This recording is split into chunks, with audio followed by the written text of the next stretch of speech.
আপনাদের পরিচিত দুই দল আসে গেছে মারমুখী ভঙ্গিতে। এই মাঝখানে যে অদ্ভুত জীবটাকে দেখতেছেন এটার নাম রেফারি বল বগলের তলে। এখনই খেলা শুরু হবে। চমৎকার পরিবেশ, মেঘযুক্ত মাঠ, কর্দমাক্ত আকাশ। রেফারি এদিক ওদিক তাকাইতেছে, খেলা শুরু করে বাঁশি ফুটছে। মারমাকি লম্বা বাঁশি দেখছেন, এরকম আর বাঁশি জিন্দিগিতে কেউ দেখে না। খেলা শুরু হয়ে গেছে, রেফারি বল ছাড়া তো তারা ছাড়ছে, বললে তারা ধুচ্ছে না, সামনে কোনো বল নাই, একজন আরেকজনের পিছিয়ে ধরতেছে আর খালি লাত্তি মারতেছে। কি সুন্দর শারীরিক ক্ষমতা দেখছেন, খালি কাটতে চিনতে পারে। রেফারি হরন নিশ্চিন্তে সুইংগাম চাপাই দিচ্ছে, লড়ে জরে না। এবার আবার বল মানে সুইংগে দিয়ে বাচ্চে, বল সুইংগামের লগে আটকে গেছে, বল আর ছোটে না।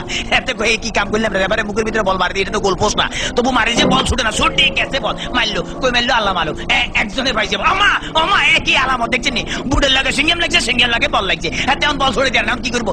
তাৎক্ষণিক ভাবে ডিসিশন চিন্তা করলে দৌড়ে, রেফারিকে দৌড়াচ্ছে, রেফারি দৌড়ে হেঁটে দৌড়ে, রেফারি দৌড়ে হেঁটে দৌড়ে, এই দৌড়াইতেছে আমার রেফারি কাছে হয়ে গেছে। কি মজা লাগলো, টেকে দিছি আমি। এবার উত্তেজিত হয়ে যেত, ডোন্ট মাইন্ড। এবারে খেলা আবার সরঙ্গ দিতে চলতে আছে। এরকমের খেলা কেউ দেয় না, বল কেমনে ফায়ার লগে ফিক্সড হয়ে গেছে, আর বেগুনে জাম করে উত্তর সিটটা কাটতে পারে না। এবারে দেখেন গুলির ব্যাং নৃত্য, গুলি লাফাই দিয়েছে কিন্তু বল ফাইতে না। হাতে হাতে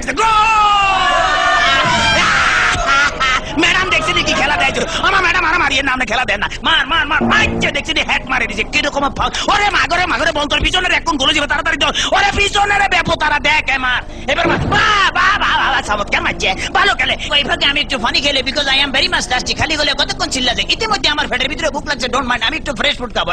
কাইতেছি, খেলা চলতেছে, মুসলধারে এগিয়ে যাচ্ছে। ইদ্রিস বল নিয়ে হাতের মধ্যে বল, কেউ দেয় না, দেখছি রেফারি দিচ্ছে বল ফালা দিচ্ছে, রেফারির চোখে ধরা পড়ে গেছে, বললো হ্যান্ডবল। হেঁটে বললে কে বলে হ্যান্ডবল, আমি জীবনও করে হ্যান্ডবল দেখছি আমার ফার্ম, আমাদের কে কইছি মারা, মুখের কাছে নেওয়া যায়, মার কাছে না, আটকা কিক মারা যায়। হ্যাঁ এটা আমার হাত পাও। চমৎকার আপেল, ভেরি টেস্টি। চমৎকার খাইতে যা মজা লাগে না, কেমন জানি একটু চমৎকার জেলি জেলি ভাব আছে। হোয়াট ইজ দিস, এটা কি খেলাম? লেগে তো শক্ত শক্ত লাগতেছিল, মাইকের হ্যান্ডেল খাই ফেলেছিলাম। খেলা চলতেছে, বাবা কিক মারলে দেখছেন। হ্যাঁ তারা কিন্তু আগে ওই মার্শাল আর্ট বুঝছে, মোস্ট প্রবলি এই দলটা বুঝছেন, মার্শাল আর্টের ছেলে এমন ধরে কিক মারে, বল ভালো খালি মারছে, মারস না, আগে যায় মারিয়ে, বাবা ফ্যান্টাস্টিক।